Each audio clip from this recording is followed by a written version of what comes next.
സീതയുടെ വയസ്സ് 19, മീരയുടെ വയസ്സ് 7.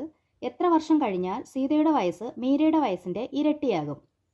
അപ്പോൾ ഇങ്ങനൊരു ക്വസ്റ്റ്യൻ വന്നാൽ വളരെ എളുപ്പത്തിൽ നമുക്ക് ചെയ്യാൻ പറ്റും. സീതയുടെ വയസ്സ് 19, അപ്പോൾ വലിയ വയസ്സ് 19 ആണ്. മീരയുടെ വയസ്സ് 7, അപ്പോൾ ചെറിയ ആളുടെ വയസ്സ് 7, വലിയ ആളുടെ വയസ്സ് 19. അപ്പോൾ ഈ വലിയ ആളുടെ വയസ്സ് അതുപോലെ എഴുതുക. പിന്നെ ചെറിയ ആളുടെ വയസ്സ് 7, ഈ 7ൻ്റെ ഇരട്ടി എഴുതുക. ഓക്കെ, എത്ര വർഷം കഴിഞ്ഞാൽ സീതയുടെ വയസ്സ് മീരയുടെ വയസ്സിൻ്റെ ഇരട്ടിയാകുമെന്നാണ് ക്വസ്റ്റ്യൻ. അപ്പോൾ ചെറിയ ആളുടെ വയസ്സ് എത്രയാണോ അതിൻ്റെ ഇരട്ടി എടുക്കുക. അപ്പോൾ 7ൻ്റെ ഇരട്ടി 14 ആണ്.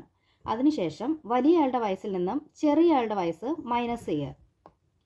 അപ്പോൾ 19 minus 14 that is equal to 5 എന്ന് കിട്ടും.